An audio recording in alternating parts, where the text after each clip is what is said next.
All right, good morning, everybody. I said good morning, everybody. All right, good to see y'all here today. Welcome to the Georgia Prescribed Fire Council, North Georgia meeting. We've got a couple of folks that I'm going to introduce to you that are going to speak to you and give you a welcoming. First, Mayor Steve Lawrence from the city of Jasper, and there's the mic right there. Okay, good morning, everybody. How are you? So when they told me that you were all going to be meeting, I had to have them spell to me exactly what the name of this council was, and I appreciated them doing that. And it's also wonderful to see this many people come out to Jasper. So you know our nickname is the First Mountain City, and I hope that you had occasion to, at least in your studies here, look around at some of the things that we have to offer.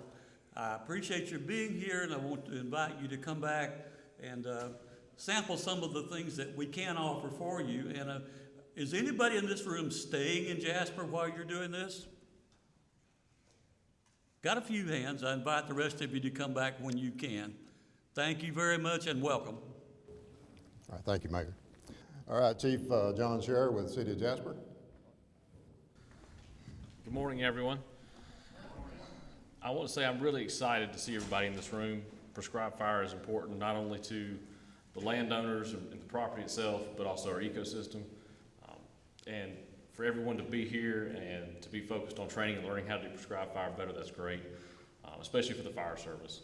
You know, we're out, a lot of times we get called when prescribed fire goes bad, but the more trainings we have like this, and every year it seems like we get less and less of those calls. It's great to see y'all here. I can't thank you enough. One of the things that we see in the fire service now, we're seeing less fire get out of control and more calls for smoke in the roadway. That's the only thing that we have on our end that we are concerned about is when we have prescribed fire that doesn't necessarily have a brake and a roadway is used. Of course, I know everyone in this room knows you're supposed to put a brake and not use the roadway. Our partners with Georgia Forestry, wherever they're at, I see some of them over here, thank you for what you do. We could not do it without you. When it comes to wildfire, they are our experts, and we go to them all the time. Same thing with DNR. But like I said, thank you very much for being here. I hope you get to explore Jasper some while you're here, and I hope you have a great day. Thank you. All right, thank you, gentlemen. Let's give them a hand.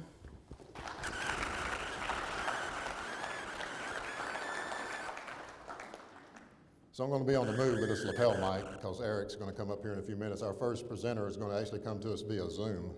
And that's Tim Lowermore with the Georgia Forestry Commission. All the other presenters today will come to you live in person here. So we can't have a meeting these days without talking about COVID. So as you can see, we've worked to try to space things out as best we can. Limited number of chairs at some of these tables, tried to move them around. We've got hand sanitizer that was presented to you when you registered. Some hand sanitizer scattered around the room. Let's just agree that it's okay to use hand sanitizers after you shake somebody's hand. Okay, so that's all right. Our planning team really had no idea what to expect this year as far as attendance, but we were determined to come back in a face-to-face format. And this has far exceeded our expectations. We really had no clue what to expect this year. We just rolled the dice and said we're going to go back face-to-face. We'll see what folks want to do, but thank you for being here with us today. This is great. And let's talk about the council's mission. So it's to protect the right, to encourage the use of, and to promote public understanding of prescribed fire. This North Georgia meeting came about as a way to grow our council and its influence and expand that influence. It's also time to celebrate prescribed fire and to reconnect with one another. Based on 2019 evaluations, we added an afternoon break, and we've increased the time frames this year so that you can visit with one another, reconnect, and also meet these wonderful sponsors that we have out in the hallways, and I really want you to take some time to visit with them. You're here because you're a practitioner, someone who supports prescribed fire, or someone new to it that's coming to learn more. Either way, we're honored to have you here today. I want to recognize a few folks. There are a number of people working behind the scenes to help pull this off. We start planning these events 6 or 7 months in advance, and within a couple of weeks, we'll be working on the one for Tifton, the statewide meeting in September. But we couldn't do it without monumental efforts of folks like Kim McCollum, who's helped registered out there out front, and Jessica, she's with the Chattahoochee RC&D Council, and Jessica McGuire with or Jessica McCorvey with the Jones Center at Itchaway. They both put in a tremendous amount of work behind the scenes helping us get this thing off the ground. Our vice chair is here today, Mark Melvin, also the chair of the Coalition of Prescribed Fire Councils. Mark is great with his wisdom and of doing this over the many years, and helps us stay on course and gives us a lot of great wisdom to make this thing work. Not sure if they're in the room today, but Mike Worley and Gina Rogers with the Georgia Wildlife Federation, Jessica McCorvey, as I mentioned, they helped make those virtual meetings happen in 2020 and 2021, and help us set the bar high for other states to follow. We really got a lot of feedback from other states about how well those went and the work that went into that. Eric, you want to come up and start kind of seeing if you need to get that ready? At registration, well, let's see. Yeah, at registration, you received the agenda that has the bios for our presenters today. You also received an evaluation form that we're going to ask you to fill out today, and you'll see green trays around the room at different tables, and there's pencils there if you need them. But at the end of the day, we really would like to have those back. Those will help set the tone for our 2023 meetings.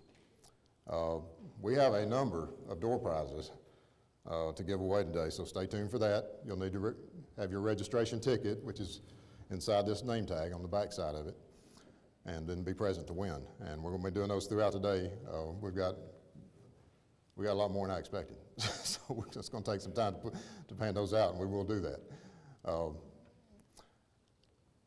CFEs, the Master Harvester credits, if I know there's several people have signed the sign-up sheet up front. If you're needing that today, make sure you go to the registration table and sign for that. Kim, you got something? I see you back there. Okay. All right. What time is it here? So we've got a few more minutes for Tim to get on board with us. He's in Greenville, South Carolina at the Georgia, or not the Southern State Foresters meeting, group of state foresters. So he's going to come to us here in just a few minutes once they get set up. Let's see what we've got here. I want to know, I know we've got some students in the room. I know Clemson has a strong contingency. Let's see where they're at. I see a lot of orange back there in the back. That's awesome. And then we got anybody from UGA? Students? All right. Awesome. And then, yeah, Adam. How about North Georgia Technical College? Kevin here? Barry College? Yes, we got the Barry folks back there. Awesome. Anybody else that I haven't mentioned? Okay, very good. So we appreciate you being here today and becoming part of the future of prescribed fire in Georgia.